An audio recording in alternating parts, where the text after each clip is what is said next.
I can tell that was a very satisfying class for you. Is that something that you now strive for in every class? I strive for enhancing students' understanding. Mm-hmm. Enhancing students' understanding and students' performance, their ability to understand and do, is what I strive for in every. I just did a review yesterday in my undergraduate course, and I structured the review by talking about topic, qualitative view of this topic, and quantitative view.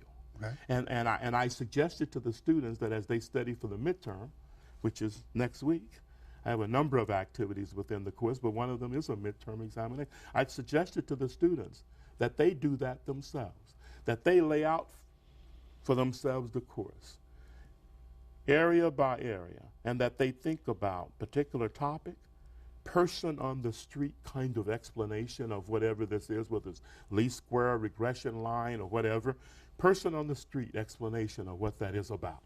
And then they get into the formalism of the mathematical symbols, etc., equations or whatever. But these multiple ways of thinking about ideas strike me as being very, very important, and not something that many students find, that not many students are familiar with that way of thinking. So how are you testing these students? I mean, are you doing it on the formal? The issue is that there are a number of things that I require in this course. I require a mini project, for example, where students have to pull together the ideas that they've learned from the course to do something with it. In this case, in the case of the undergraduate course, is to apply some sort of mathematical modeling ideas to a particular decision problem.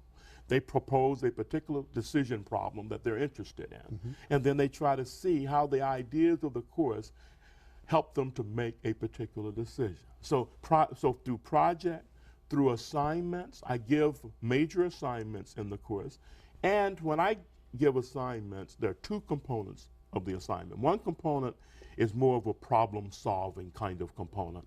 The other component is where they have to do an analysis of some article, for example, which uses a certain set of mathematical ideas, but it uses it in context. You know, climate change issues or whatever, credit card issues with young Americans. You know, somebody's written a rather careful analysis of some situation that makes use of data, modeling, or whatever. I want them to be able to think about the ideas of the course in multiple contexts. Okay. You're also a believer in lifelong learning. How do you incorporate that into your teaching? Well, to me, that's the fun stuff about learning, is that I always say to students that I hope that my course has enduring influence, and I do mean enduring positive influence, and that is that they won't just take the course and then say, well, I've satisfied a requirement for whatever. Now I can put aside the material for this course and move on to something else. So this notion of sort of enduring influence is very important to me. And the way that I try to get at it, it's partly through some of the things that I just mentioned, is that by having students begin to connect knowledge while they're in the course to a whole bunch of other things, it's my hope that they cannot escape many of these ideas, that after this experience, even if they wanted to, they cannot help but see some of the underlying things, just like when I, as a student, took art appreciation. You know, that is, Changed your whole outlook. It changed my whole view, and now when I'm traveling and I'm anywhere near an art museum or whatever, you know, it's like a magnet, there's something pulling me. Right.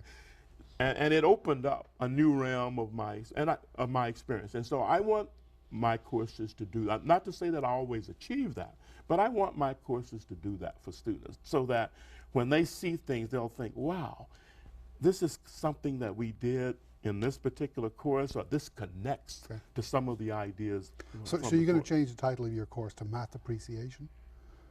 You know, I think that every course should have an element of appreciation. Okay, that is, you know, my graduate course should have an element of appreciation. That is, we should appreciate knowledge and what it can do for us and what it adds to our lives.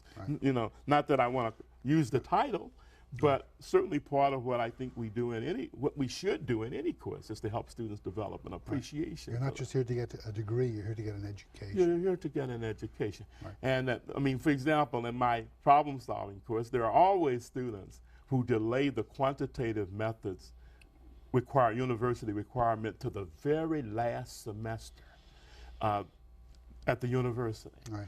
And of course, one of the reasons that they do that is that they're so intimidated by it that it doesn't get folded into their thinking early on. Because, you know, I think general education, part of the idea of general education is indeed that it should be something folded into your being that influences the way you relate to other subjects at the university and the way that you relate to life afterwards. It's the tool set to deal with the more advanced It's the tool set to topics. deal with sort of a whole bunch of issues.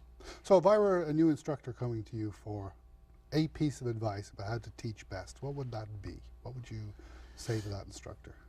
Not clear to me that I could just give one piece of advice, but the kind of notion that I've been talking about of understanding and doing seems to me is something that an instructor needs to sort out very carefully.